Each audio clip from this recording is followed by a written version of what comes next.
Okay, so we finished routering these pieces. I've done a quick sand to get the rough edges off. Now it's time to drill some holes to mount our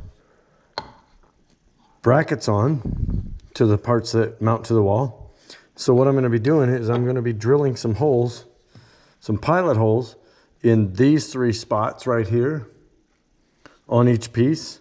And then after that, I'm going to set this piece on top of it. I'm going to flip it upside down. I'm going to drill through this, these holes that I made into this bracket to make sure that everything lines up. And then after that, I'm going to throw a bead of glue on this, set this on top of it. I'm going to mount this to it by running the screws through. And then it's time to stain it, clear coat it, and we can finish this project. All right, so I've got a block of wood underneath this, so when I start drilling, I'm not drilling into my workbench, but what I want to do is line this up right on the mark.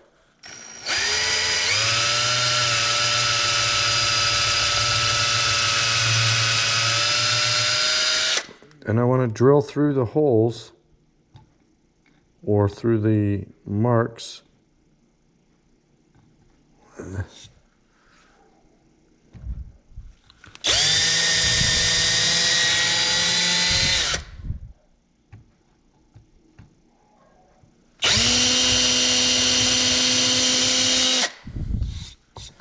Okay, so I have my holes drilled.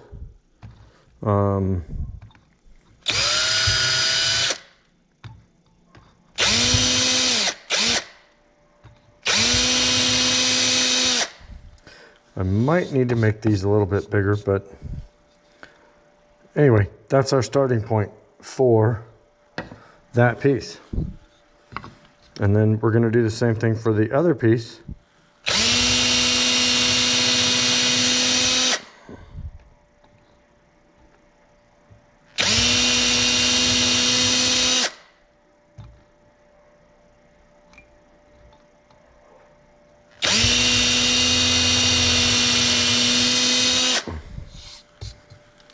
Okay, so we have our holes drilled, and that's going to give us a guide for when we set these pieces on top and then flip it over and drill our pilot holes into these pieces.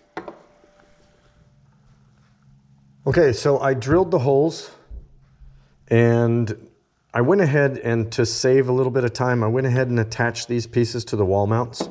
So what I did was I've got my 3 holes drilled.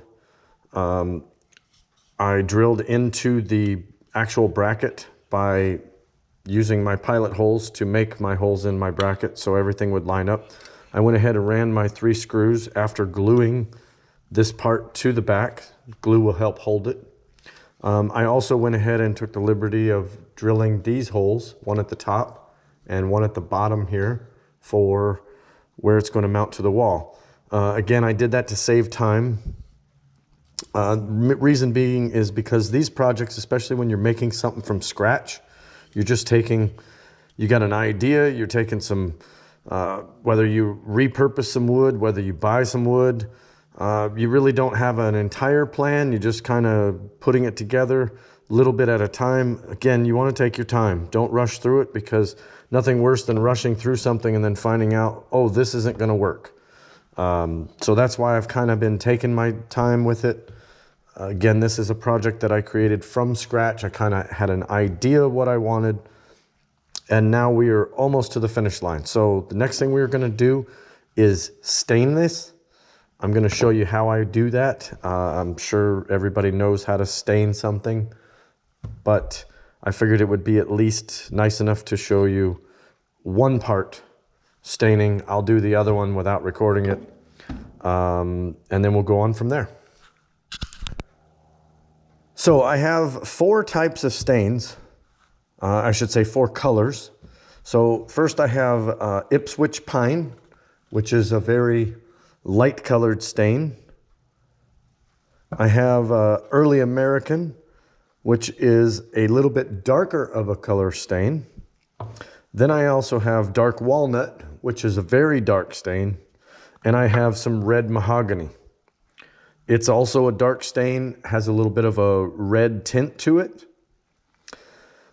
For this project, I decided that I'm going to go ahead and use the Early American. I mean, what better? The name says it all right there, Early American. You know, it's the same color as Early American furniture. We're using this to mount an antique rifle, so this color fits. Not to mention, I don't want anything that's really, really dark, but I also don't want something that's really, really light. So this is the color I chose, and this is the color we're going to be using.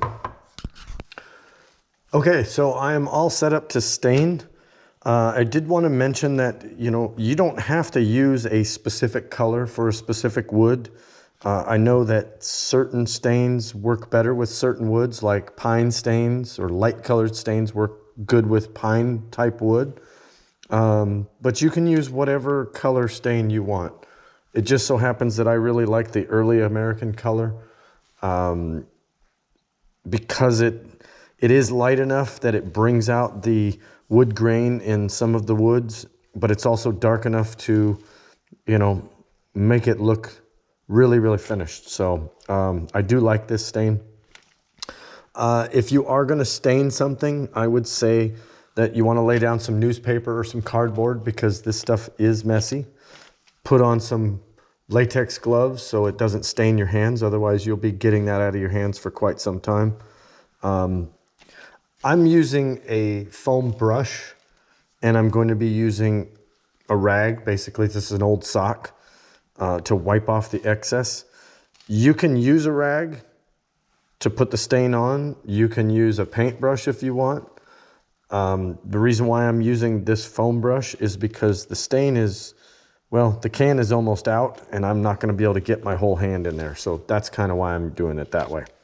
So what I'm going to do is I'm going to get some stain on this, and basically I'm just going to start in one spot, and I'm going to start rubbing it on as much as I can, and then I'm going to be wiping it right off. So you want to let it soak in just for a second or two, but then what you want to do is you want to take a rag and kind of wipe off the excess a little bit. Unless, of course, you want it darker. And if you want it darker, well, then let it sit longer. It's really a personal preference at this point. So, and you can also, what you can do is you can put 2 coats on it, and that will darken it up as well. But in order to keep it from getting too dark, obviously if you got it too dark, there's no going back unless you sand it all off and start over. So again, you don't have to use a lot. You just dip your brush or your rag in there. I'm gonna get this groove. Get that groove. Maybe go down the other side. But see, as you can see, I only dipped this in once, and look at all the stain that I still have in this. So, you know, you don't have to use a lot. A little bit goes a long way. But again, if you want to make it really, really dark, well then throw it on there, let it sit. It's a preference. All right. So this is looking pretty good so far. At least I'm happy with it.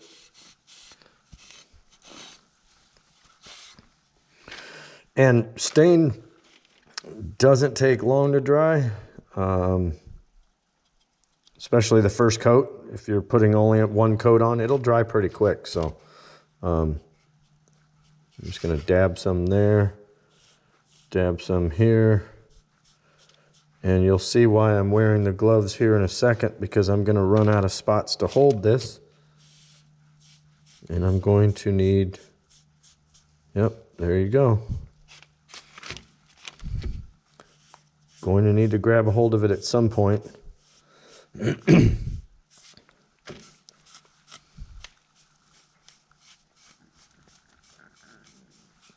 And again, you just want to coat it. You want to coat it liberally and then wipe it off. Okay, got to get in there.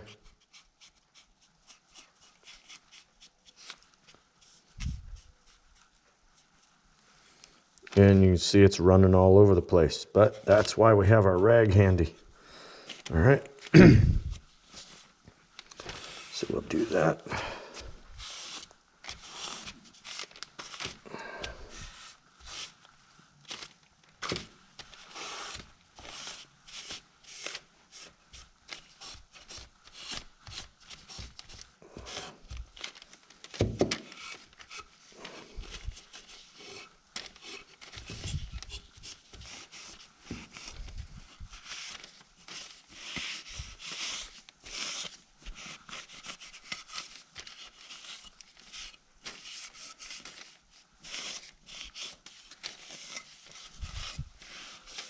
Okay, that's really all there is to it for staining. You literally just brush it on or wipe it on or sponge it on, wipe it right off. Don't do it right away. I mean, let it sit for, 5-10 seconds before you wipe it off. But the longer you let it sit, the darker the wood is going to be, the darker the stain will be. So it's, again, a preference as to how long you want to let it sit. And again, if you wipe it right off and it's pretty light and you want it to be darker, put another coat on it. And then again, do the exact same thing. But the more coats you put on, the longer you let it sit, the darker it's going to be. Again, it's a preference. All right, so I'm going to go ahead and do the other piece. And then after that, we're going to be letting these dry and then clear coating, letting those dry, and we'll be mounting this thing and hopefully get this thing done really, really soon. We are at the finish line, so do appreciate everybody for watching. Okay, so I have both pieces completely stained. I'm going to let them sit here and dry overnight, actually. It seems that there's going to have to be a part 5 to this. And part 5 is going to consist of clear coating and actually mounting these to the wall and hanging our antique rifle. That way you get to see the finished product. Apparently YouTube is limiting how many minutes my videos can be. So that's why there's so many parts. But I want to make sure that you see the entire project from start to finish. So that's why I'm kind of breaking it up into parts. Besides, we never know how long these things are going to take. Some of these projects take months. Just depends on how much time we have. Anyway, for now, these are going to dry. Please stay tuned for part 5 where we finish this project once and for all. And I appreciate you watching.